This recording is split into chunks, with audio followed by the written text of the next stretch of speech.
Vocês sabem que essa Feira do Livro é uma espécie de forma tridimensional da revista 451, né, que é a revista que a gente edita.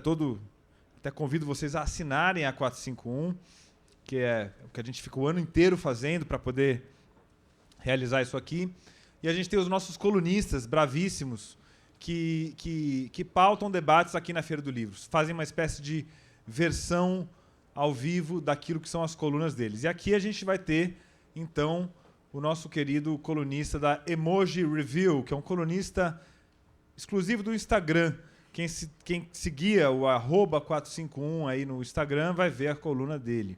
Então eu vou chamar, sem mais delongas, aqui os nossos convidados. Vou chamar a Bruna Beber. Seja bem-vinda, Bruna.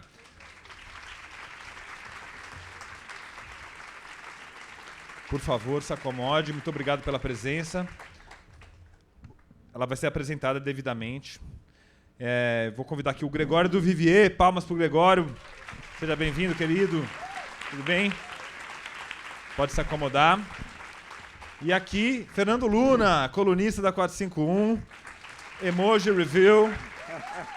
Seja bem-vindo. Palmas e latidos também pro Luna. Eu aceito tudo. Né? Tá. Gente, tem uma mochila que foi encontrada aqui perdida. Só um aviso rápido. Bom, enquanto o dono da mochila fica ligado, eu vou apresentar o Luna rapidinho. Ele tem essa coluna que chama Emoji Review. Então ele faz uma resenha na forma de emojis, né? Mas eu acho que ele vai usar alguns recursos extra nessa noite. Vamos hoje, excepcionalmente. Tá, exatamente. Bom. Então nessa resenha é uma espécie de um jogo de adivinhação, no qual ele resume a história de um grande livro da literatura universal, eu diria, brasileira, na forma de emojis, e aí você tem que adivinhar qual é o livro. Além disso, ele tem atividades secundárias também, como jornalista. Eventualmente. Quais são? Eu sou jornalista, criei uma publicação chamada Mina, sou colunista da Gama, também semanal, lá eu uso o alfabeto normal, mas o grande orgulho é, de fato, a principal, o Emoji Review. Exatamente. É um orgulho profissional ser emoginista. Exatamente. Obrigado, Fernando, por estar aqui com a gente, obrigado a vocês, e bom debate aí. Até mais. Obrigadíssimo, Paulinho, obrigado pelo convite, obrigado a todo mundo que veio aqui encarar esse inverno paulistano para a gente falar de poesia e humor. No primeiro caderno do aluno de poesia, do Oswald de Andrade, ele escreve um poema de apenas 2 palavras: amor, humor. Hoje a gente vai falar aqui com 2 poetas que preferem rimar amor com humor, em vez de amor e dor, embora, claro, a dor às vezes seja inevitável. Enquanto a gente conversa aqui, vocês podem ir escrevendo as suas perguntas, que eu vou fazer para eles no final, assim vocês entram no papo. Tem monitores da feira em volta, é só vocês levantarem a mão, passar a pergunta, que eles vão juntar tudo e vão mandar aqui para mim. No finalzinho a gente vai poder conversar mais. Eu acho que Deus é amor também, mas nessa semana ainda não. Como?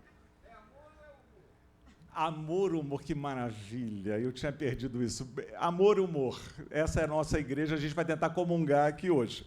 Eu vou apresentar um pouquinho mais, então, a Bruna e o Gregório. A Bruna Beber é poeta e tradutora, autora de livros como Rua da Padaria, Ladainha, Sal de Fruta e o Veludo Roco, que ontem recebeu o prêmio da Associação Paulista de Críticos de Artes, que merece uma salva de palmas. Parabéns. Foi o melhor livro de poesia de 2023, incrível. Ela já tinha sido indicada como um dos melhores livros do ano pela 451. Eles fazem uma eleição também no final do ano, né, com um bando de críticos e leitores. Então, é a consagração definitiva desse livro. Parabéns. A Bruna também é tradutora, traduziu Shakespeare, nada menos que o Hamlet, a Anne Saxon, uma coletânea incrível, e a Louise Gluck, prêmio Nobel, ela traduziu Uma Vida no Interior, que está editado junto com 3 outros livros dela na Companhia das Letras. O Gregório do Vivier é poeta, cronista, ator e, claro, criador do Porta dos Fundos.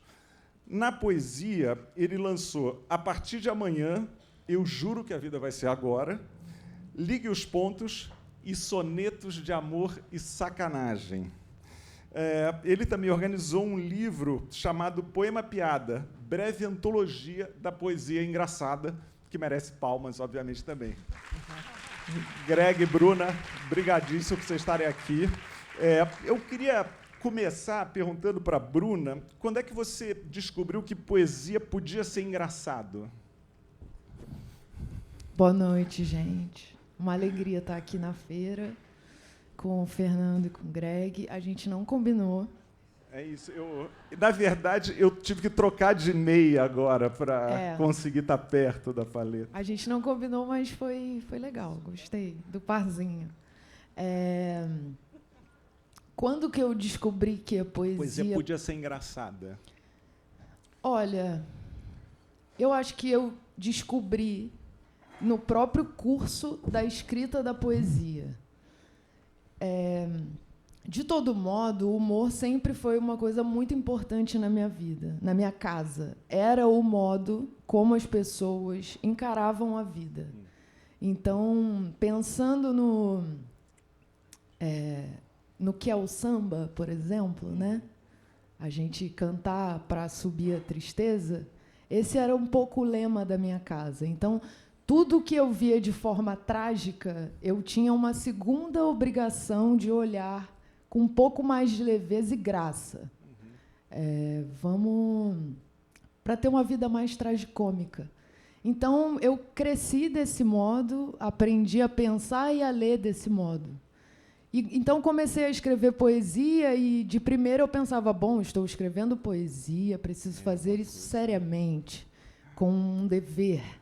E não que eu não faça com um dever, mas no curso da escrita eu percebi, a graça precisa fazer parte disso também. E aí continuei me libertando, e sigo me libertando. E quando é que você se deu conta, então, que a sua poesia tinha graça? Foi alguém que te falou ou você sacou na hora que você escreveu? As pessoas começaram a observar isso. Eu acho que eu observava inicialmente, mas eu ficava quieta, porque eu pensava assim, o que do humor pode me tomar esse passaporte? Então, no primeiro livro, eu estava bastante receosa, mas as pessoas começaram a perceber, aos poucos eu fui assumindo, e recentemente eu descobri, um amigo meu, Leonardo, falou assim, você é tristíssima, a sua poesia é tristíssima, é muita melancolia, está tudo disfarçado. E eu pensei, o que você sabe, né, sobre a minha poesia? Mas, resumindo, né? Adorei. Gregório, Greg, o que apareceu primeiro na tua vida? A poesia ou o humor? Ou foi como aqui na Bruna, em que as coisas estavam meio misturadas, a vida com o humor, quase como um jeito de encarar o que estava acontecendo? Pois é, para mim acho que foi meio junto. A primeira poesia que eu gostei era engraçada. A gente tem a sorte no Brasil de ter ótimos poetas engraçados. Nós melhores poetas. No cânone, né? No cânone. Os poetas canônicos são engraçados. Vinícius é muito engraçado, Manuel Bandeira é muito engraçado. Muito. Sem nem falar nos humoristas mesmo, Milor e tal. A gente tem uma tradição de uma poesia engraçada. Até João Cabral, que não é famoso. Seu xará, Gregório de Matos. Gregório de Matos era muito engraçado. Drummond, que a gente costuma lembrar mais da coisa lírica, mas é engraçado. Muito, tem a bunda tão engraçada, Nefanda, aquele poema da bunda. Mas mesmo um clássico, né, Greg? O poema de Sete Faces, engraçadíssimo. Né? Que ele fala lá, tá no bonde, cheio de pernas brancas, pretas e amarelas. E meu coração... Por que tanta perna? Meu Deus, pergunta meu coração. Meus olhos. Coração, mas meus olhos não perguntam nada. Mundo, vasto mundo. Se eu me chamasse Raimundo, seria uma rima, não seria uma solução. Então, cara, isso é uma piada pronta. Pronta, né? E ele... o Sete Faces é só one-liner, aquilo que no stand-up chamam one-liner, que são piadas curtas, né? O poema de Sete Faces são 7 one-liners, assim, um esquema de humor mesmo. E talvez um dos grandes poemas do poeta mais canônico do Brasil, como você ia dizendo. Exatamente. Nossa poesia canônica é muito engraçada. Então, me apaixonei pela poesia por causa do humor e nunca vi muita diferença entre as coisas. Então, quando eu fui fazer humor, eu achei engraçado que as pessoas elas acharam estranho que você faz poesia e humor como se fossem coisas antagônicas, como se a poesia fosse algo necessariamente sisudo e o humor fosse algo necessariamente frívolo, que também não é verdade. Porque o humor que eu mais gosto também é poético. O humor do Milor Fernandes era um poeta. Então, o nosso cânone humorístico também é poético. Nosso cânone poético é humorista e nosso cânone humorístico também tem muita poesia. Assim. Então, no Brasil, especialmente, a gente produziu como ninguém esse encontro das paralelas, que são o humor e a poesia, e eles se encontram o tempo todo. O Brasil, não, nós somos, acho que, próximos... até se encontram no E Brasil. se encontram o tempo todo. O Brasil é o lugar em que as paralelas se encontram e a geometria se confunde o tempo todo. Qual foi esse primeiro... O Anjo Louco. O Anjo Louco muito torto é melhor do que o original. O original é quando nascia um anjo torto. mais que gosto. Mais que gosto, É exatamente. mais que gosto, é pós-gosto. Qual foi esse primeiro poema que você falou que foi a primeira vez que você prestou atenção em poesia, que já tinha humor nesse poema?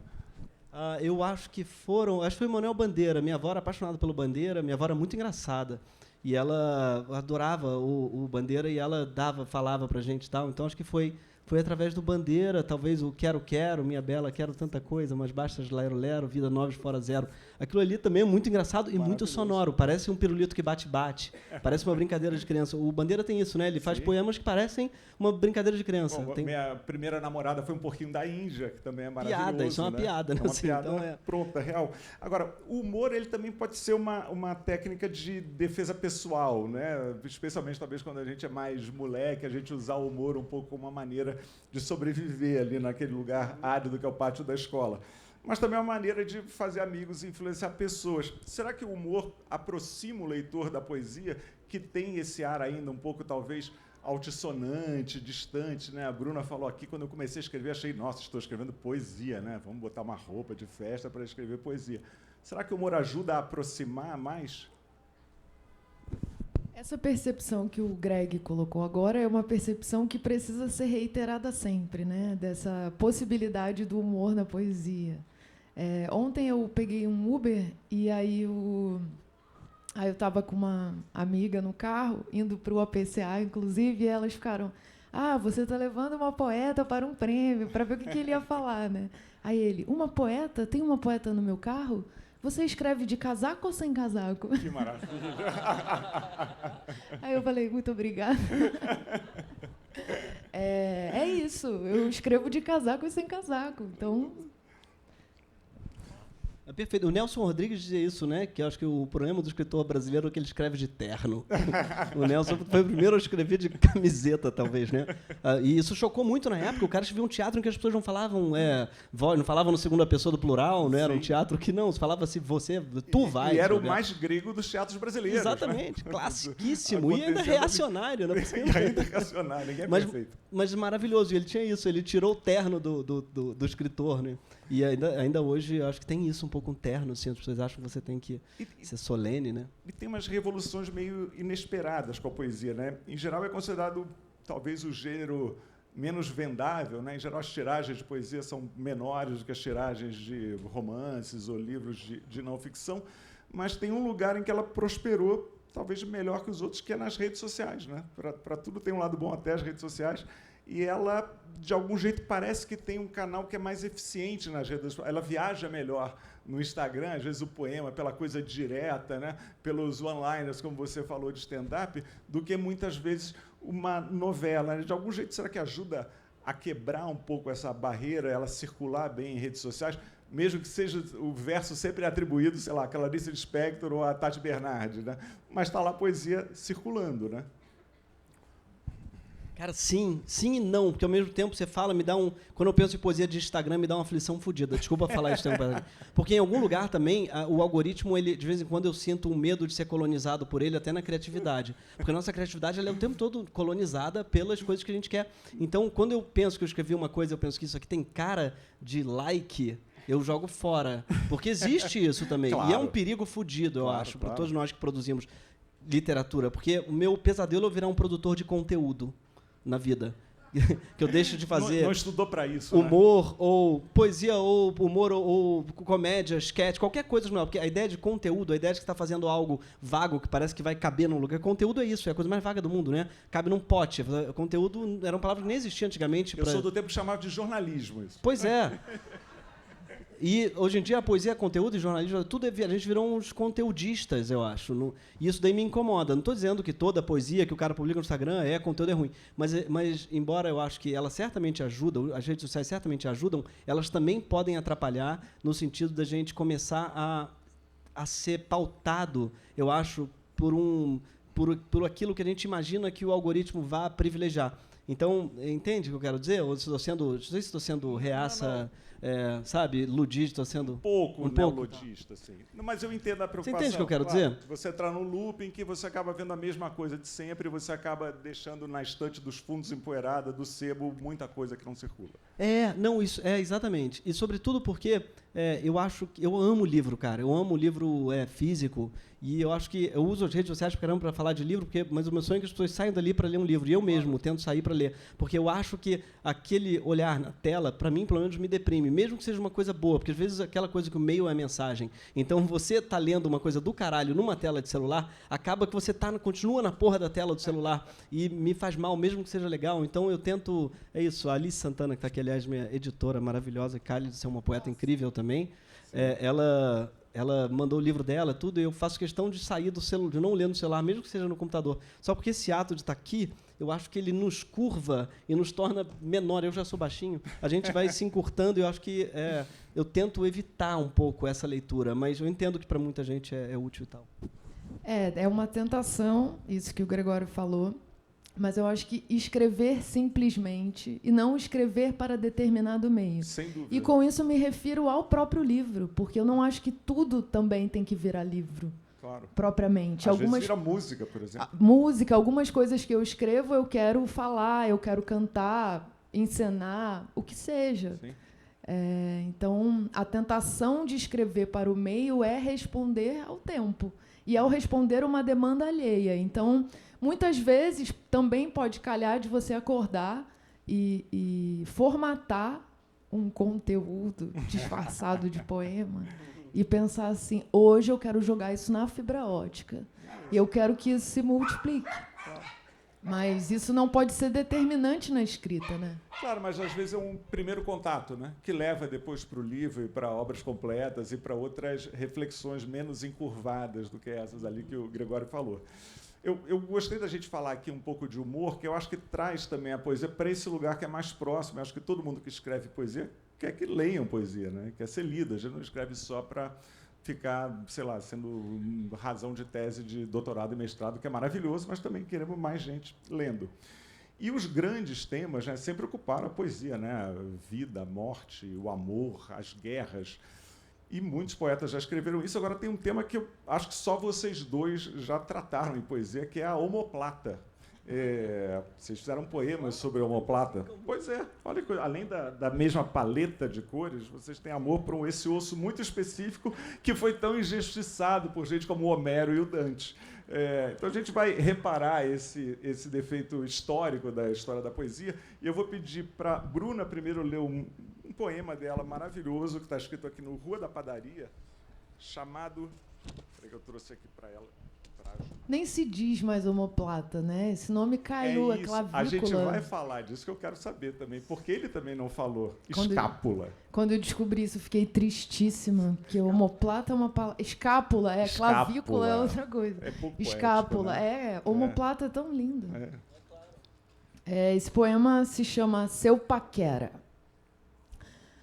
As omoplatas são os seios das costas. Quando belas, que vontade de tocar. Falo isso para registrar as suas. Que peitos e a vontade de tocá-los. Muito bom. Agora a gente vai ver um pouco da visão do Greg sobre as omoplatas nesse poema que começa com Há pedras que se escondem sob a selva, que está aqui no Ligue os Pontos da Companhia das Letras. Por favor, Greg. Há pedras que se escondem sob a selva cerrada, tímidas. Há pedras que cobrem suas vergonhas com neve, mesmo no verão. Há pedras urbanas que põem prédios sobre as suas espáduas, protegendo-as do olhar alheio.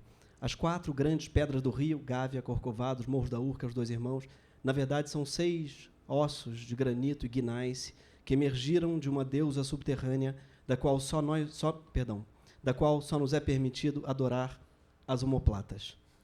Termina com Finalmente, justiça a esse osso que nem se chama mais assim. E aí é uma curiosidade, vocês são poetas da palavra, né? Por que não escolheram a palavra que os médicos usaram para se referir à omoplata no final dos anos 90, né, que virou escápula. Eu não sabia que ela tinha feito essa transição. Fez a transição. Cara, hoje em dia tá uma loucura. Eu não sabia, mas que pena. Omoplata é uma palavra tão boa, né? Omoplata. Escápula, para mim, parece outra coisa. Aquela, como é aquele nome daquilo que... Uma coisa de obra, talvez. De obra. Assim, Eu estou confundindo com outra palavra, aquele poeta que não conhece as palavras. Com o que eu estou confundindo? Com espátula, obrigado. Com espátula. Eu estou confundindo escápula com espátula. E lembra escape também, né? Escape, É escape total. com espátula. Escape com Usem omoplata. omoplata. Vamos ser hipster Pela do omoplata. volta da omoplata. Aqueles caras que ficam ouvindo Walkman e falam omoplata. Eu sou do tempo do omoplata. Né? Aqueles vintage. Eu uso o trema e falo omoplata. Nunca me recuperei do trema. É duro, o trema Não faz consigo falta, escrever né? linguiça. É isso. E Tranquilo. Tranquilo, eu me sinto um argentino. Tranquilo. Tranquilo. Ô, Bruna, ainda nesse território de olhar para esses temas que parecem menos nobres, como a omoplata, o Luiz Antônio Simas descreveu você como uma poeta do assombro do comum. Aquela pessoa que consegue ver poesia em coisas que a gente acha que não fazem muito sentido. Tem algo de cronista aí nesse assombro, né? Para lembrar daquela definição do Antônio Cândido, né? Que descreveu a crônica como aquele gênero que fala da vida ao rés do chão. Né? Você tem um olhar, você consegue reconhecer uma espécie de poesia ao rés do chão, por assim dizer? Consigo, mas eu sou abertamente lunática. Eu olho para a lua também. Muito bom. Então, eu acho que esse espaço geográfico aí de tempo e imaginação, né, entre o rés do chão e o lunático é o que mais me interessa, é o que me alimenta mesmo. E, sobretudo, esse olhar mesmo de quem anda na rua, né? Cresceu na rua. Então, não, acho que a minha poesia fica cada vez mais crônica, com o tempo, com todos os livros que eu escrevi até aqui. E espero publicar um livro de crônicas em breve. Você é leitora de cronistas? Tem algum favorito? Eu sou, e eu estava lembrando quando o Gregório falou do primeiro poema engraçado que ele leu, eu fiquei tentando lembrar do primeiro poema engraçado que eu li, eu não consegui lembrar, mas eu lembrei de umas crônicas do Desabrigo, do Antônio Fraga, que não é um livro super engraçado, mas tem crônicas muito engraçadas. Então, essa é a minha primeira lembrança, assim, eu acho que a minha primeira lembrança de humor na literatura vem com as crônicas, vem com a graça do olhar do cronista, né? Antônio Maria, que eu sou louca por ele, ele tem essa graça e essa lunaticidade, né? Sim. E Antônio Maria, a gente ainda descobriu 100 poemas novos, 100 crônicas novas dele há 2 anos, naquela edição da Todavia. Sim, fez um trabalho de pesquisa incrível. Vento Vadio, Vento maravilhoso esse livro, organizado pelo Tal Will. Que fez um trabalho de pesquisa incrível, né? Arqueológico mesmo. E, ao mesmo tempo, Maria era um compositor de samba-canção, Sim. de fossa, e um cara de jornal. Ninguém me ama, que estava todo dia na Me chama redação. de Baudelaire. E um cara de jornal, um cara que estava na realidade, né? E escrevia as crônicas no carro entre uma bebedeira e outra. Ô, Greg, você é um dos cronistas mais lidos do Brasil. Escreve na Folha de São Paulo há anos. Você encontra também aí um ponto de contato entre a crônica e a poesia que você faz? De algum jeito elas se retroalimentam?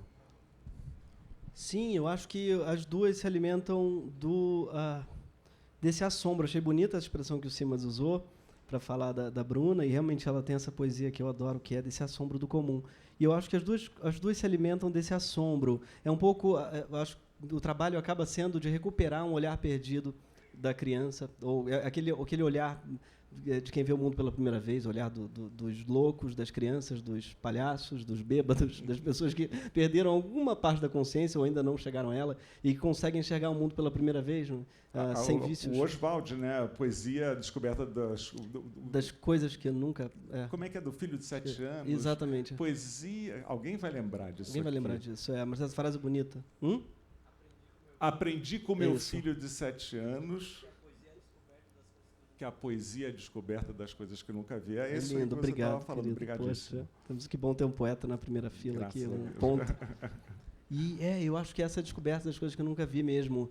E essa busca no mundo, às vezes era outra coisa também que eu acho que as pessoas às vezes acham que o poeta fica trancado em casa procurando dentro de si o poema, né? Mas eu acho que ele está no mundo, ele está fora. Tem um poema que eu sou apaixonado da Bruna sobre os vestidos ela olha para os prédios e ela compara os véus dos vestidos, os véus que tapam os prédios em obra a vestidos, eles vestidos de gala e longo para festa. Eu não quero estragar o poema dela, mas é um olhar que tá de uma pessoa que está olhando pela janela, está olhando para fora mais que para dentro e vê uma puta, porque a poesia está ali, né? Como dizia o Chico, a gente tem que passar catando a poesia que entorna no chão, porque ela está sendo entornada o tempo todo, desperdiçada pelas pessoas. E eu acho que o nosso trabalho é meio catar. E a crônica também é o olhar de catar o que há de poético no imanente, eu acho, o que há de poético no dia a dia e onde a poesia está sendo desperdiçada, acaba sendo um upcycling, com perdão do termo. E de vez em quando, se você, vai escrever uma crônica, encontra um fio para puxar um poema, ou está escrevendo um roteiro e encontra um assunto para crônica, de algum jeito eles se misturam ou você já começa sabendo para onde vai aquilo? O tempo todo, Luna. E, inclusive, tem esquetes do Porta dos Fundos também, que às vezes vai para uma terceira coisa, que são os esquetes. Então, o meu bloco de notas é uma loucura, porque tem umas coisas. Outro dia eu tinha que escrever, e eu comecei a zapiar que eu tinha que escrever um sketch. Aí tem coisas que eu não sei se era para ser um poema, uma crônica ou um sketch. Tem, por exemplo, um que eu escrevi que era assim, que é uma história real. Depois eu lembrei porque eu tinha escrito, mas a pessoa botou assim: botei botox no meu sovaco e agora não paro de chorar. Só já vi essa frase. E eu lembrei o que era no carnaval. No bloco, uma menina falou assim, ela estava chorando, falou assim, eu botei botox, porque ela para parar de suar, ela botou um botox. E então ela ficou emotiva e toda vez que ficava muito quente, ela suava, ela ficava aos prantos. E eu não sei se isso é verdade, se era uma piada, mas eu achei isso tão genial. E eu notei só essa frase, mas até eu lembrar a origem dela, por que eu escrevi isso? Demorou, e eu até hoje não sei se isso é um sketch do Porta dos Fundos, se isso é um poema ou é uma crônica. Pode ser qualquer um dos três, eu não consegui desenvolver. Mas meu bloco de notas é cheio dessas frases soltas que na hora eu não tenho tempo de desenvolver, eu só tenho que ir só um instante, pelo amor de Deus, deixa eu notar isso. Então, volta e meia tem isso. E às vezes só desenvolvendo é que a ideia diz o que ela é. Né? Como que não sou eu que tenho que dizer, dá a impressão às vezes que você vai desenvolvendo e a coisa vai tomando uma forma que às vezes vai mais dialógica, e aí eu jogo para o Porta dos Fundos, ou é mais prosa e vai para crônica, ou é mais poética e acaba virando poesia. Mas eu tenho a impressão que é a ideia que diz o que ela quer ser, sabe? Pelo menos para mim. A ideia ela está lá e quando eu sento para escrevê-la, e essa é outra coisa que eu faço também, eu tento nunca sentar na frente de um computador sem ideia, porque é traumático isso, né? Sem ideia, eu digo, sem... Cursor piscando, né? Total. Quando eu tenho que fazer isso, eu tenho um arquivo que já existe, que é um lixão, só para escrever por cima dele, só para eu não ter que lidar com uma coisa vazia. Então, é um arquivo que vai sendo reutilizado, só para eu não lidar com... Eu nunca escrevo novo, nunca ponho um arquivo novo, porque o arquivo novo, ele assassina qualquer ideia, qualquer criatividade. Então, assim, tem nada pior para mim do que esse novo ali do Word. Ô, Bruna, com você também é assim? Você primeiro tem a ideia, depois você descobre se ela vai ser poesia, se ela vai ser música. Você falou que nem sempre você quer escrever para o livro, né? Para a palavra impressa. Também a ideia da vocação dela um pouquinho mais para frente? Tem, mas é difícil separar, porque o poema acaba sendo um pouco xodó. Então, eu tento concentrar... Não, isso aqui vai para um poema, isso aqui vai para um conjunto de poemas, porque eu acho que a música ela já sai meio sassaricando. As palavras já estão sassaricando. Então, quando eu vou escrever uma música, eu me dedico a escrever uma música e muitas vezes eu consigo assim musicar os meus poemas também. Eu não estou fazendo nenhuma distinção, nenhuma hierarquia aqui entre as duas coisas. Mas a música vou escrever uma música. E, em geral, eu já escrevo meio cantando. E escrevi 12 músicas, poemas já escrevi muitos. Incrível. Então, acho que eu preciso escrever mais música agora. Chega de poema. A epígrafe do seu Veludo Rouco é uma canção da Jovelina Pérola Negra, né? que eu adorei, que eu fui ouvir o audiolivro e você canta a epígrafe. Achei maravilhoso. Acho que é o primeiro livro de poema que a epígrafe é cantada, né? É o primeiro mesmo, porque eu falei com a galera do estúdio e eles falaram, vai, Bruna, senta aí, vamos gravar e tal. Acharam que eu ia fazer uma missa, né? Que eu ia sentar na frente do microfone e gravar minha missa. E aí eu gravei a epígrafe e eles assim, ninguém nunca cantou a epígrafe. Aí eu falei, então vou cantar umas músicas no final também. Vou fazer um disco. Vou aproveitar esse audiolivro e fazer um disco. Maravilhoso. Vai ter disco? Eu quero que tenha. Um dia, por que não? Né? Já tem 12 músicas, até um disco antigo, né? Que Vamos fazer uma tem parceria. 4 músicas. No repente. Talvez talvez não, né? Certamente, assim, os seus versos mais conhecidos são a canção Que Estrago, né? Que você fez em parceria com a Letrux, né? E com o Arthur Brangatti.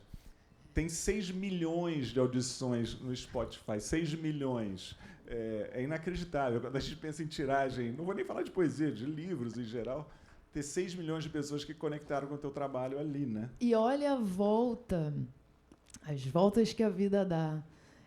Quando eu fui no show de encerramento do Letrux em Noite de Climão, foi no Circo Voador, estava entupido. Que é o álbum em que está essa canção. Que Estrago, que é um hino sapatão, virou, né? As pessoas casam ao Total. som de Que Estrago, maravilhoso. De vez em quando tem um casal de sapatão mandando vídeo da cerimônia. E aí eu tô lá no Circo Voador, qual é a capacidade do Circo Voador? Eu vou falar 5 mil pessoas. São umas 2, mas dá pra botar 5. Cabe 5. E aí... A sensação térmica é de 5. E aí, Letícia, show maravilhoso, o disco aconteceu. E aí, quando ela cantou Que Estrago, olha a volta.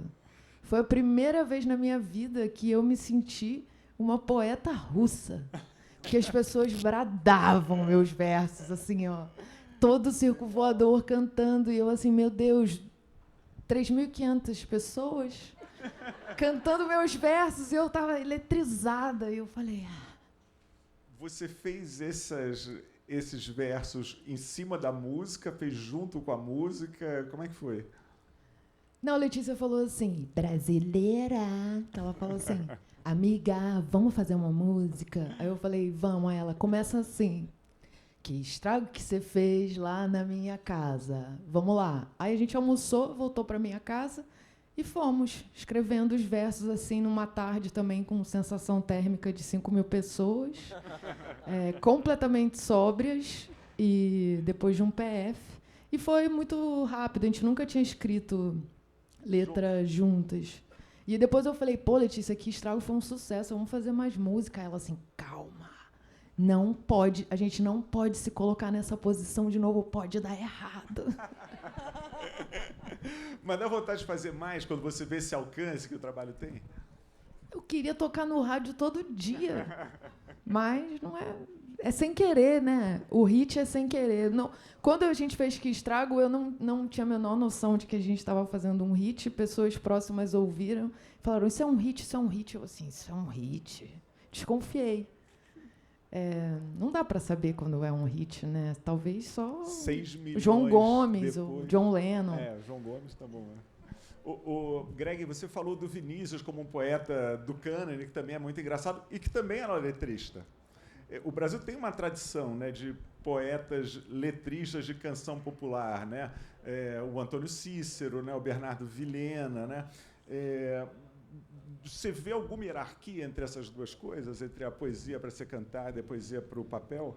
Não, nem um pouco, nem um pouco. Eu acho que a gente tem uma poesia cantada espetacular no Brasil, talvez a melhor do mundo, eu não conheço todas, mas assim, eu tenho a impressão de que as pessoas falam, porque o Brasil nunca ganhou um Nobel. Para mim, o problema é do Nobel, que não fala português. Se falasse, daria para o Chico Buarque, daria para o Caetano Veloso, óbvio. Total. Ainda mais depois que o Bob Dylan ganhou, não vou falar mal de Bob Dylan, pelo amor de Deus, é um gênio. Mas assim, então pode letra de música? Então, cadê, entendeu? Os nossos 5, 6 Nobel que tinham que ter ganhado. Porque é isso, o problema só é que eles falam português. O problema deles, não só deles, né? De todos os nossos, de Clarice Lispector, o problema de Guimarães Rosa, o problema de todos os que não ganharam o Nobel antes deles. Então, assim, eu acho que o problema só é a língua portuguesa.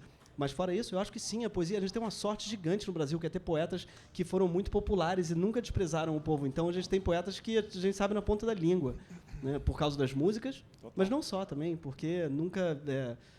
Porque às vezes nem fez, o João Cabral nem fez música, mas aí foi lá o Chico e musicou, e todo mundo sabe de cor. Eu acho que a gente tem uma poesia muito popular e a música ajuda muito mesmo, cara. Eu não sei o que é. Para mim, onde eu me sinto mais brasileiro, eu tenho um orgulho tão gigante. Você vê os jovens de outros países, eles vão para a rua para ouvir techno. Claro que no Brasil também tem uma coisa... E não tem nada contra techno, tem só um pouquinho. Mas, assim, no Brasil tem uma coisa tão... Eu acho tão lindo as pessoas irem para cantar... E para cantar letras que são espetaculares e cantam a plenos pulmões. Você vai num karaokê, estão cantando música brasileira a plenos pulmões e chorando, sabe? Com isso, o Ferreira Goulart estava composto quem dera ser um peixe, entendeu? E as pessoas nem sabem, estão lá cantando achando que é Fagner, e também, mas estão lá berrando e acho isso, cara, eu acho isso lindo, isso me comove, dá um puto orgulho de ser brasileiro. Eu não saberia ser de outro lugar por causa disso também, porque é isso que as pessoas cantam, entendeu? O alemão vai cantar Kraftwerk, chorar, vai... Nina Hagen, parece que tá bombando. Não tem a mesma, eu acho que não tem, de verdade, a penetração da música e da poesia na cultura brasileira e na juventude, inclusive, quando é uma coisa de velho ouvir Chico, na juventude, até a Folha estava zoando, não, a Piauí que fez, porque a síndrome caetanista, como uma doença, falando mal, que queria que fosse síndrome de quê, meu amor? Tá reclamando que as pessoas gostam de Caetano? Entendeu? Esse que é o problema do Brasil pra você, meu amor. Tem que gostar pra caralho, aproveitar. Tem que louvar que ele tá vivo, dar graças a Deus e ouvi-lo e celebrá-lo pra caralho. Então, assim, eu acho que tem uma vontade de criticar porque ele é uma sumidade e faz parte de um tipo de jornalismo. Mas, assim, eu não entendo direito porque eu acho que é muito do caralho mesmo a gente ter um Caetano, um Chico, e não só, a gente ter uma poesia tão sofisticada e, ao mesmo tempo, tão popular. Eu acho que eles concretizaram o sonho oswaldiano de amar a saindade de comer o biscoito fino que fabrico. A música fez isso, cara. Claro. A música fez isso. Veio biscoito fino, assim, para as massas. Biscoito fino em escala industrial. Quando o Chico fez 80 anos, agora, sei lá, 2 semanas, 15 dias, você publicou não só uma playlist, né, com 80 músicas do Chico, como descreveu ele como o maior poeta do mundo. Você tem uma música de cabeceira do Chico? Tá no mesmo lugar. Cara, é difícil dizer uma, mas eu tenho trilhões. Muda a cada... 2 semanas. A cada dia. Vindo para cá mesmo, no Rio, eu sou um carioca meio inveterado, aí, saindo do Rio, eu sempre me despeço como se eu nunca fosse voltar. Eu vou voltar amanhã de manhã. E eu vindo ouvindo, cara, Rio de ladeira, civilização encruzilhada, cada ribanceira é uma nação. Puta que pariu. Não, e o verso do segundo... O primeiro estrofe da segunda parte, que é... Rio sem lado nem beira, cidadãos inteiramente loucos, com carradas de razão. Olha a definição do carioca. Cidadãos inteiramente loucos com carradas de razão. Porra, cara, é um hino, assim, e cada música é um hino, e você fala assim, cara, quantas coisas escondidas, porque essa não é uma música que a gente dá bola, em geral. Porque a gente dá bola mais, parece que é uma música sobre a mangueira, porque o refrão é quero ver a mangueira, derradeira estação. Então parece que é uma música que ele está louvando só a mangueira, e já seria bonito por si só, mas a primeira parte, ela é um retrato do Rio, assim, ácido, por algum lugar, isso, cidadãos inteiramente loucos, com carradas de razão, ele, sei lá, ele tem um poder de síntese de... Pois então, no momento é essa estação derradeira, mas muda a cada dia, a cada semana. Ô Bruno, quanto que tem de música na tua poesia, na poesia do livro? Muito. Hoje eu estava ouvindo... hoje não, né? Quase todo dia eu ouço essa música, que é aquela Olho d'Água que a Bethânia gravou. Sim. Que é uma letra do Ali Salomão. Toda semana eu ouço essa música, cantando essa letra, que é uma questão mesmo, né? O que te pega nela? Tentando aprender com aquilo, sabe? O que me pega? Todas as palavras me pegam. Como que o Ali fazia esses toróis, né? Essas tempestades de palavras dentro de um espaço, em geral, muito curto. Então, o Ali, ele sempre me intriga e eu sempre aprendo muito com ele. Composição, escrita da poesia, falar em voz alta. Então... Eu vi que hoje você postou coisas boas nas redes sociais. O Ali Salomão contando a história de Abelha Rainha, que ele compôs para a Bethânia. Sim. Ele sempre aparece na minha timeline, porque eu sou muito fã. Para dar o spoiler, vale a pena ver, está lá no Stories da Bruna, mas ele disse que leu o Levi-Strauss em inglês para pegar nomes de abelha para botar na música. Então, aquelas coisas todas que parecem ser nonsense, é um texto do Levi-Strauss que ele trouxe no português. Vamos-nos embora é o nome de uma abelha. Feiticeira, vamos nos embora. Feiticeira é uma, vamos nos embora é outra. Eu pensei, será que o Ali traduziu isso livremente também? Eu vi o vídeo inteiro. Ele diz que estava em português. A única coisa que tinha em português no livro eram esses termos, que foi o que ele pegou. Vamos nos embora. Maravilhoso. Greg, já tinha antologia poética de quase tudo, né? De poesia metafísica, de poesia erótica, do Zé Paulo Paes, maravilhosa, que talvez ainda esteja em catálogo por aí, de poesia romântica, de haikai, poesia francesa do século XIX, de poesia clássica chinesa, de poesia russa moderna, de poetas da Inconfidência Mineira, até de poesia goiânia do século XX. Achei incrível, sem nenhum demérito, a poesia goianiense, mas não tinha ainda uma antologia de poesia de humor. Por que, então, à primeira vista, parece ser tão estranho poesia e humor estar juntos, já que a gente sabe que o cânone brasileiro tem humor, que a gente consegue passar por essa via da música popular, mas ainda parece que a gente precisa botar a roupa de festa na hora de falar de poesia? Eu acho que, em geral, quem faz antologia quase sempre é um acadêmico, uma pessoa muito mais estudada do que eu, em geral. Que eu que sou não tenho formação, eu me formei, sou formado em letras, mas nunca estudei, não fiz mestrado, doutorado e tal. E, em geral, acho que as pessoas que vão para uma formação acadêmica, elas não se interessam muito por humor, que eu conheço, pelo menos, tem poucas, acho que, teses mesmo sobre isso, sobre o poema piada e tal, porque acho que tem um desprezo, em geral, da academia pelo humor. Na verdade, eu acho que tem uma vontade muito grande dos poetas, e talvez, não dos poetas todos, mas de alguns poetas de uma certa poesia, de ser incompreendido. E eu acho que do acadêmico também, de gostar de uma poesia que, talvez, você vai estudar a fundo um cara que fez um poema, piada de dois versos, né? Dá uma coisa, tá bom, tá tudo dito aí. E eu entendo eles um pouco, porque tem um paradoxo meio do humor, que é explicar mata a piada, né? E é árduo você fazer isso, você falar sobre a piada, porque você quase sempre vai estrangulá-la e não vai sobrar nada. Tem um humorista que diz isso, né? Falar sobre humor é igual de secar uma rã.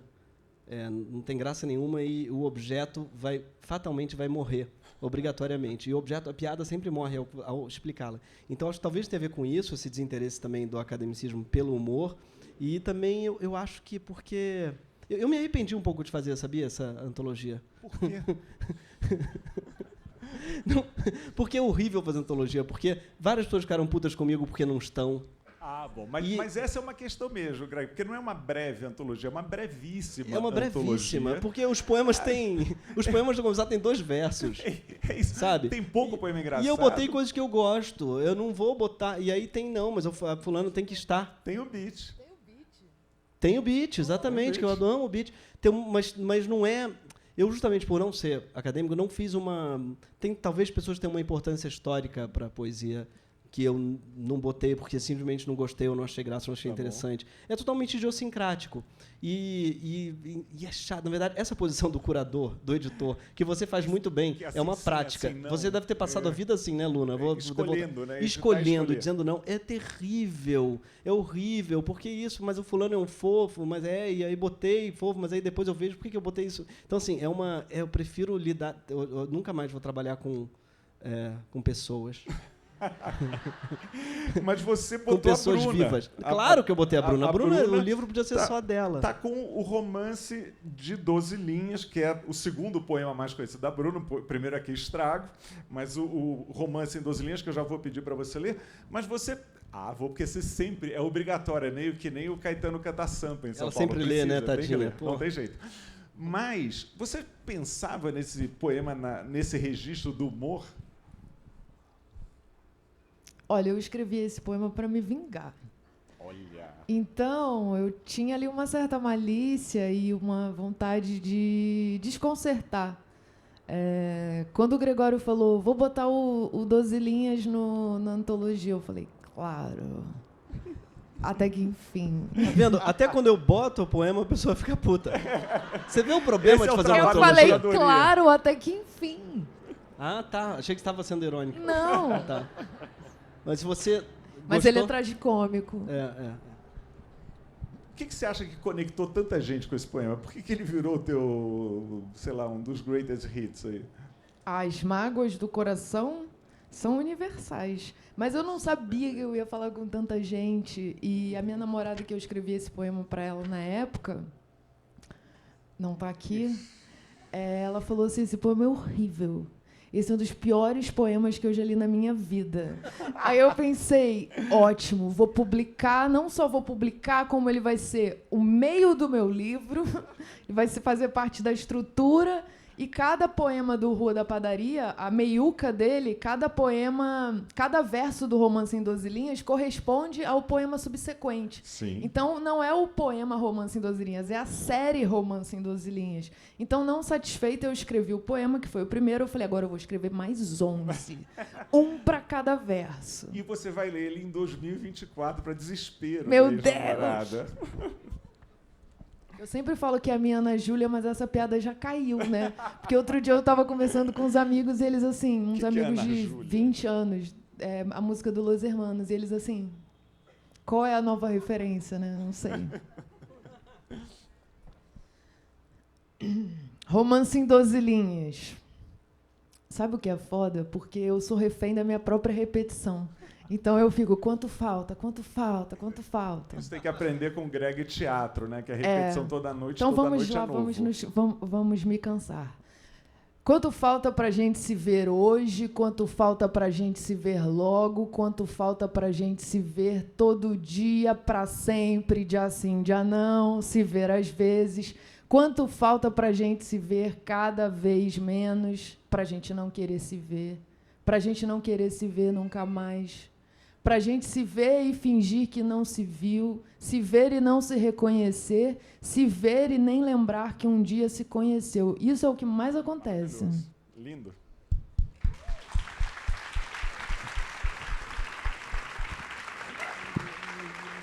Greg, nesse mesmo registro do amor, aí com algum humor e melancolia, eu queria que você lesse o que está nesse daí no Ligue os Pontos, o Se o Leite Desnatado. Está marcado aí, é um desses aí. Aquele que começa com Se o Leite Desnatado, que é uma espécie de um amor fugaz, né? Um amor de supermercado, né? Quem nunca se apaixonou enquanto faz compras ali? É uma passante do Baudelaire na seção de laticínios. É uma passante. Se o leite desnatado, por acaso, caísse da sua mão no chão da seção de laticínios, bastava para eu perguntar seu nome, fazer alguma piada envolvendo a expressão chorar pelo leite derramado, e nós dois teríamos uma longa vida, eu e você. Mas você já está no setor de limpeza, e eu penso que se a água sanitária espirrasse no seu vestido, eu poderia dizer, sou advogado, isso vale um processo. Ou se você tivesse dúvidas quanto à validade de um queijo Minas, eu sei tudo sobre queijo Minas, ou a madureza de um abacaxi, basta puxar uma folha da coroa, mas agora é tarde. Você já está no caixa, passando produtos que apitam como um eletrocardiograma.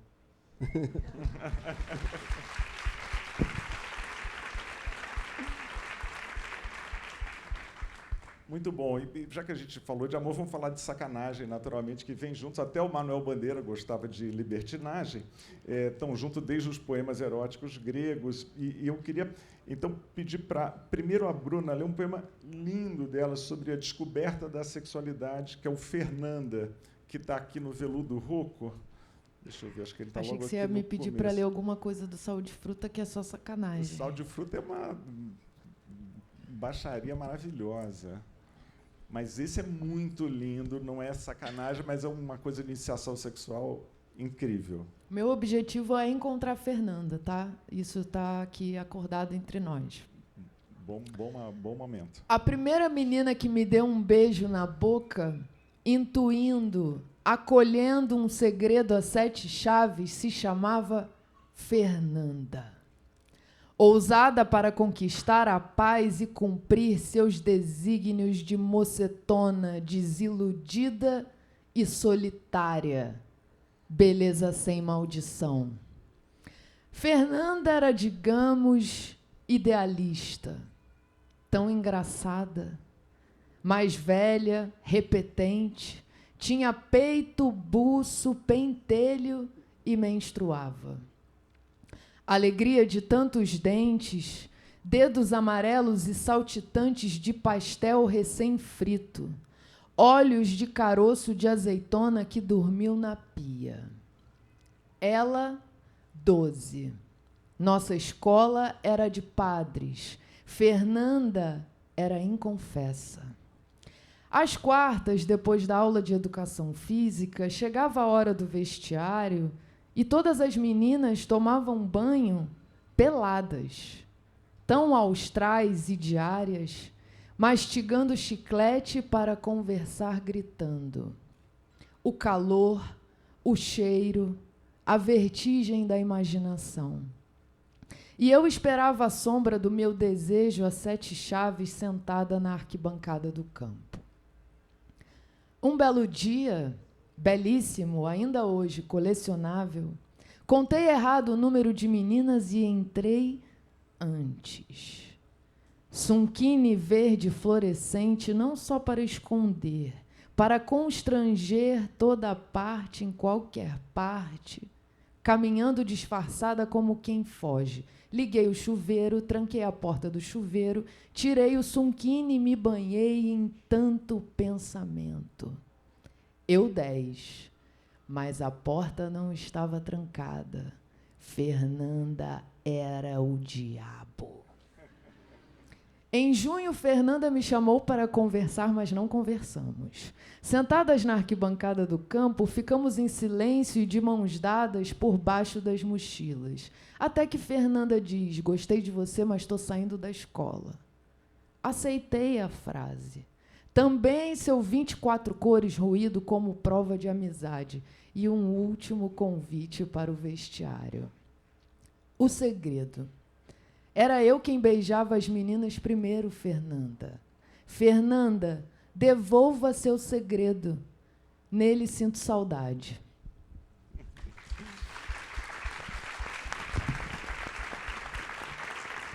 Bem, Fernanda, adoro o lápis de 24 cores ruído como presente. Mocetona, uma palavra maravilhosa, né, que você enfiou no poema. Greg, eu queria que você lesse também um poema de sacanagem, que está naturalmente nos sonetos de amor e sacanagem, que você realiza um pouco o que todo psicanalista tenta, né, que é destruir o mito do amor romântico. E você acho que faz um bom trabalho aqui nesse lindo poema chamado Soneto do Amor Romântico, uma espécie de destruir o Tristão e Isolda de uma vez só. Soneto do amor romântico.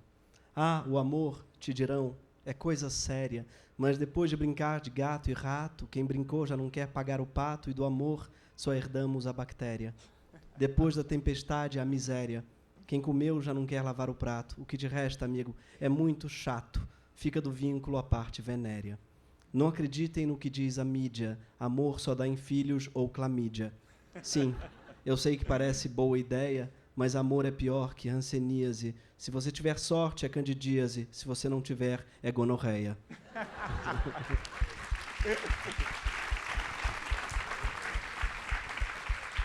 Fernando, Gregório, lê o outro assim nessa linha Augusto dos Anjos, que é aquele dentro de ti me sinto em alto mar. É o soneto da... Cadê? Como é que é esse mesmo? É da embriaguez, eu acho. Não é da embriaguez. Soneto... Obrigado.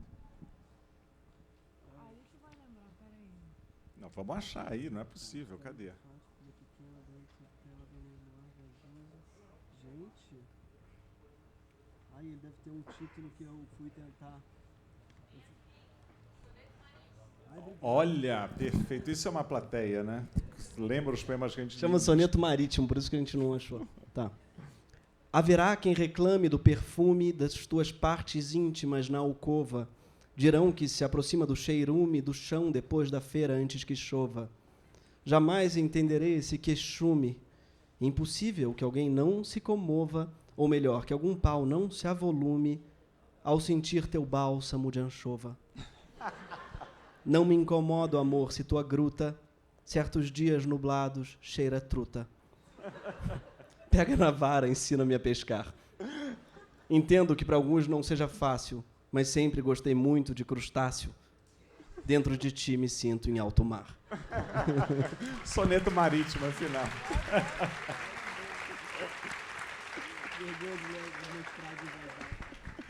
É muito bom que tem alguns poemas que são francamente engraçados, esses dois que você leu, obviamente. Tem alguns que dependem muito do olhar da gente. Acho que a Bruna consegue dar uma interpretação que você bota com mais protagonismo que tem de engraçado muitas vezes. E eu me dei conta de que tem um poema que está tanto na tua antologia de poesia engraçada, quanto numa antologia de poemas políticos, os 50 Poemas da Revolta, que a Companhia das Letras também lançou, que é justamente o erro de português do Oswald de Andrade, né? Que é aquele poema que diz assim, para a gente lembrar, né? Quando o português chegou debaixo de uma bruta chuva, vestiu o índio. Que pena. Fosse uma manhã de sol, o índio tinha despido o português. Quer dizer, é muito a maneira como a gente olha para o poema. O humor também pode querer dizer outras coisas. O poema pode ser engraçado e pode ser muitas outras coisas também. Eu vou aproveitar, então, e fazer uma pergunta que chegou aqui da plateia, que é: quais são os desafios de produzir poesia ou humor no Brasil em 2024?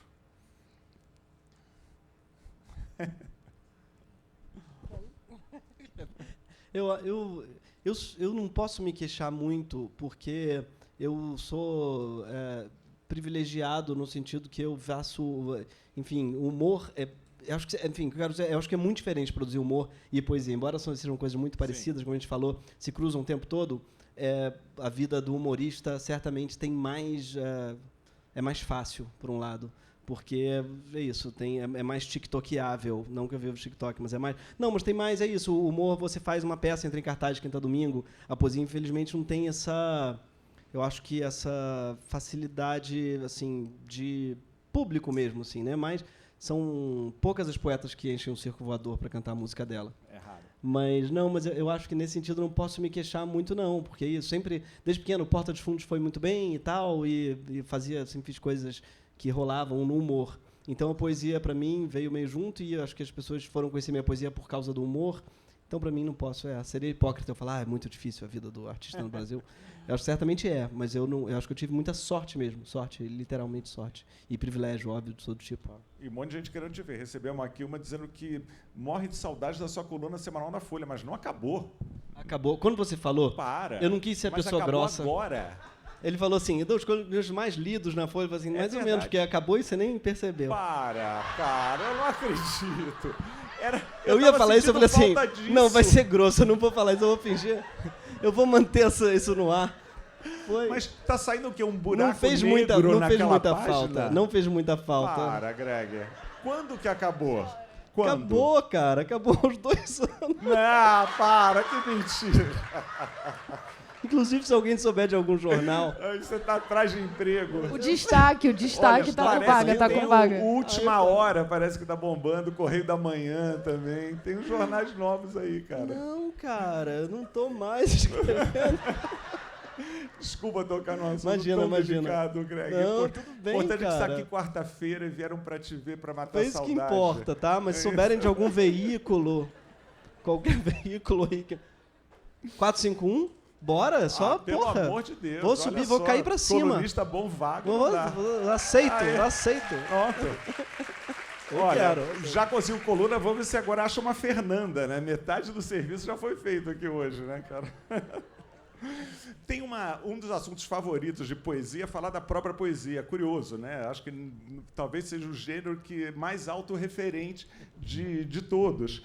E vocês também têm suas artes poéticas, né? Vocês também escreveram poemas sobre a poesia de vocês. Então, eu queria pedir vou começar com a Bruna, então, para ler do Ladainha, aquele que começa: eu os estranho como a um velho conhecido. Está marcado aí, por favor. Que é um pouco você falando da sua maneira de escrever poesia. O poema, o metapoema, né, também é uma forma de perguntar o curte poesia, né? Aquele clássico, você gosta de poesia? Você gosta de poesia? E eu amo quando as pessoas aparecem, porque se a gente que escreve poesia não está ali batendo e rebatendo nessa tecla, né? E não só nessa tecla, no próprio pensamento do poema, né? De pensar o poema e escrever o poema, ninguém vai dizer por nós. Então, estamos sempre pensando no poema enquanto ele é escrito. 73. Eu os estranho como um velho conhecido que não chegou a ser amigo. Silêncio cheio de ilusão e mandioca madura. Poemas de corte, de raspagem, de forma e de detalhamento. Ladainha. O ritmo é raríssimo de se mamar na musa. Quando resolvo dar-lhes nomes, de olhos abertos, nunca sei a medida do bolo, da terra, da santidade. Meus poemas agora duvidam entre a pedra marrom e a pedra verde sabão. De cara vejo a suspensão. Confio a tudo que vai passar. Muito bom. Adoro essa maneira como você descreve a tua relação do poema. Você os estranha como a um velho conhecido que não chegou a ser amigo. Né? Fala um pouco dessa unheimlich, sem querer falar em unheimlich nessa hora, esse estranho familiar. Né? É muito simples. Não sei se o Gregório sente isso, mas a operação é simples. É isso aqui, ó. O que é isso? Eu escrevi isso? Quando? O que eu estava pensando?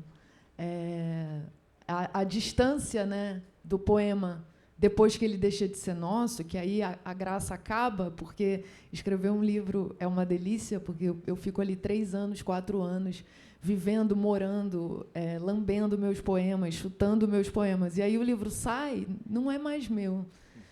Então, essa memória da convivência, ela também se perde. E aí, para mim, é muito simples, é abrir o livro e pensar. E quanto mais tempo passa, né? Então, quando eu abro o meu primeiro livro, algumas coisas eu me recordo e outras eu falo, quem é essa pessoa? Gostei dela, ou sabe? Então, é um encontro, um reencontro, um reconhecimento, né? O Tem tempo todo. Sofrimento para escrever? Não, a Doris Parker, eu acho que ela falava que detestava escrever, mas adorava ter escrito. Você gosta do processo? Gosto. Eu não... Difícil falar, né? Sofro ou não sofro, que é uma resposta muito vaga, mas aquela lida corporal da escrita me faz muito feliz. Uhum. Então, o sofrimento ele é físico, é suor, é cansaço físico de estar muito tempo sentada escrevendo, terminando um livro, escrevendo um livro. Então, esse é o meu sofrimento, é um sofrimento físico. O sofrimento psíquico ele vem num segundo plano e também varia de poema para poema. Mas, em geral, é um sofrimento físico. E depois que eu tive essa consciência de que a escrita também é um exercício físico, eu fiquei viciada nisso. Então, hoje eu tento um pouco, sabe... sair um pouco da cabeça mesmo, não que seja possível, mas sentir mais as coisas, sabe? Sentir a escrita. Uhum. Quem me ensinou isso foi o Murakami, porque ele é um corredor, né? Claro. Então, ele me ensinou isso. Eu pensei, porra, claro, né? Por que eu vou ficar aqui dentro da cabeça, dentro do castelo da minha cabeça, se tem tanta coisa para eu sentir aqui no processo da escrita? Você corre também? Corro na esteira, né? Tá bom. Quem dera eu ser atleta. Do que eu falo quando eu falo de corrida, né? O livro que ele fala disso.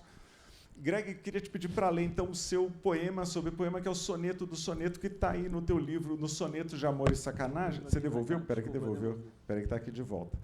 Está marcadinho aqui, ó. Dá uma olhada aí, Greg. É um desses 3 aí que dá marcado. O Soneto de Amor e Sacanagem. Deu errado. Pronto. Soneto do Soneto.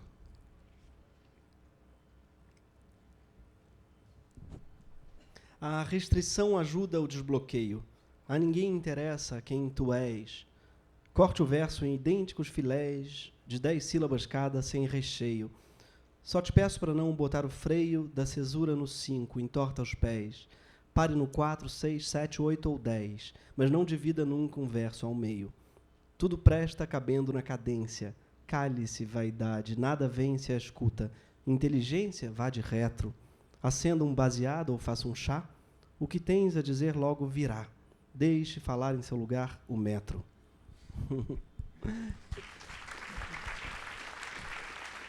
de alguma maneira, a restrição do soneto te ajudou a produzir o soneto? Quer dizer, ter que cumprir as regrinhas dos 2 quartetos, 2 tercetos? Muito, muito. Eu me apaixonei pelo soneto na faculdade, com o Paulo Henriques Brito, que era um professor grande poeta. Grande poeta e que ama métrica, né?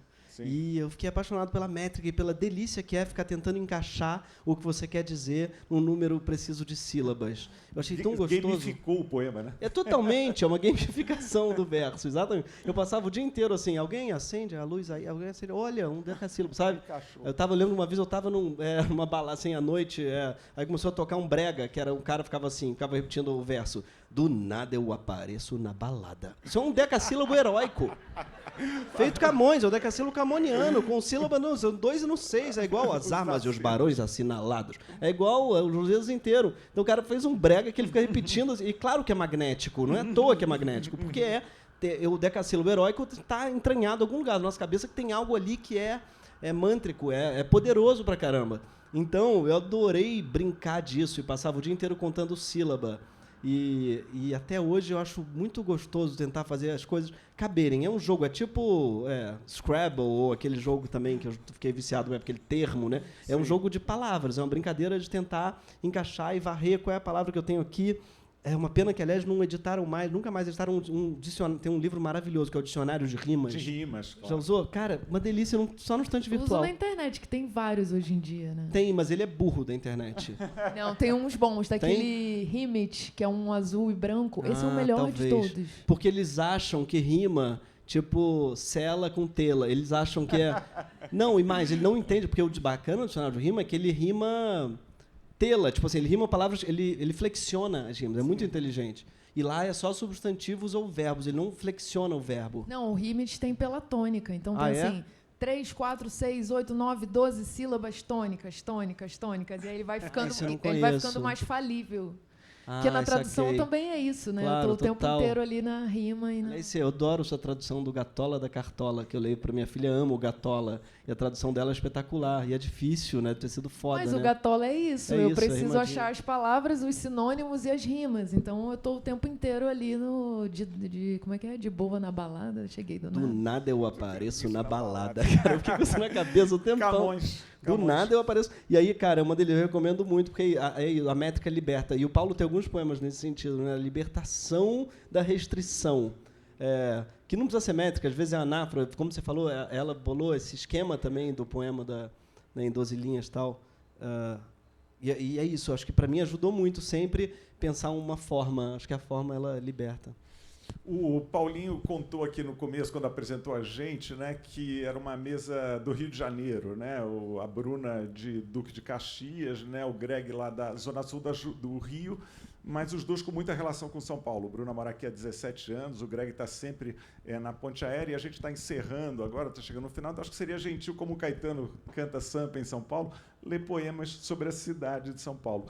A Bruna tem um muito curto, que é maravilhoso, né, que é o São Paulo, de dia refri, de noite refrão, que é maravilhoso. Mas eu queria que você lesse agora para a gente, Bruna, o Encruzilhada, que está aqui no Veludo Rocco também, está marcadinho aí, é um deles. E aí depois eu vou pedir para o Greg também ler um para a gente encerrar, por favor. Eu fiz não vou falar nada. Encruzilhada. Fala depois. 1944, Mário de Andrade cruza Lopes Chaves rumo ao eterno incontornável Largo da Banana. Quer versar. 1945, Geraldo Filme cruza Capistrano de Abreu e encontra o Zeca da Casa Verde numa roda de tiririca. Querem versar. 1952, Dona Augusta Geralda cruza a pensão e dirige-se à fundação do Sindicato das Domésticas de São Paulo. O que ela quer? Obrigada, Paulo. Cadê o circo voador? 2013, Jussara Marçal, minha conterrânea e vizinha, cruza Eduardo Prado e ruma para o metrô Marechal com um caderno na mão. Quer versar. 1940, Inesita Barroso cruza Adolfo Gordo a caminho da Caetano de Campos, intuindo a biblioteconomia.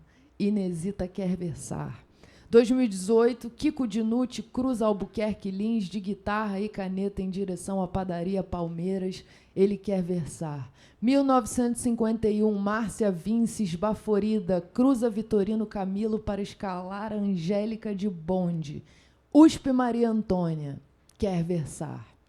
2019, Amara Moira cruza a Alameda Glete com 4 livros rumo ao Aparelho Luzia. Ela quer versar. 1912, Mazzaropi cruza o corpo de sua mãe no casebre 61 da Vitorino Carmilo, hoje um estacionamento, atualmente um lava-jato, querendo versar. 2016, Júlio de Paula cruza Lopes de Oliveira em vibração e traz o Câmara Cascudo para a gente escutar. Versemos. 2012, Ilu Obadimim sai de Eduardo Prado 342, cortejando céus e terras em direção ao Minhocão, quer versar. 2020, Bruna Beber cruza Vitorino Carmilo de máscara e rasteja até o Bar dos Passarinhos. Que é o quê? Na Barra Funda é assim. O que você ia dizer antes de ler o poema? Que eu quis saudar os meus vizinhos, poetas, compositores, vivos e mortos, que andam naquelas ruas diariamente. Então foi uma homenagem mesmo para os meus vizinhos. Muito bem. Greg, eu queria, para a gente então terminar aqui, que você lesse o Soneto da Faria Lima, que está aí no teu livro, está marcado, mas com um pedido especial, assim, se você pudesse ler com aquele sotaque paulista, que é uma mistura de João Bananeri com dono de startup, que a gente se acostumou a ver no Porta. Cara, primeiro, eu vou dizer que não é justo, porque ela faz uma puta homenagem a São Paulo, vai parecer aqui que eu não gosto. Eu quero dizer que eu amo São Paulo. Eu tenho até amigos paulistas. Mentira. Não, não trouxe o colete só. Não, mas de verdade, eu amo. E, aliás, eu na Folha, às vezes que eu mais apanhava, isso aí diz muito sobre o paulista, porque eu adorava, na Folha, eu volto e meia falava bem de São Paulo, porque eu realmente gosto, era sincero, eu falava... Embora ela tenha te demitido. Embora ela tenha me demitido. De maneira secreta, aparentemente. Exatamente. Eu amo o centro de São Paulo, sou apaixonado por aquilo lá e tal, e eu falei umas vezes bem, foi as vezes que eu mais apanhei na Folha, quando eu falava bem de São Paulo. As pessoas comentavam assim, é fácil falar bem, você não mora aqui. Desculpa. Desculpa, tem que pedir desculpa. Porque, e é o contrário, porque o carioca ele vive de falar bem do Rio. E o paulista ama falar mal de São Paulo. Aí na Folha até eu falei, cara, não param de me xingar porque eu falei bem de São Paulo. Aí eu acho que algum jornalista da Ilustrada falou, Greg, você não conhece a máxima que diz a diferença da imprensa carioca e da imprensa paulista, que a imprensa carioca odeia São Paulo. E a imprensa paulista odeia São Paulo. Assim, e aí, tu vai falar bem de São Paulo na Folha? Tá fudido. Então, assim, mas eu adoro falar bem de São Paulo. Desculpem esse poema, não tá agora. Feito só uma... o disclaimer. O disclaimer. Soneto da Faria Lima. Caro colega, peço que se informe. Ninguém mais liga, agora faz call. Ao invés de conversa, faz brainstorm. Até shopping agora chamam mall. Para lá vão as pessoas quando saem. Comida para viagem é to go. O prazo agora chama deadline. E o chefe da bodega é o CEO. Assim como tiraram alguns hífens, os resumos agora chamam briefings. Nada vale a sacada, só o insight. Certas coisas não mudam, pagam mal. Você não tem direitos nem tem rights. Se pudessem, pagavam com know-how.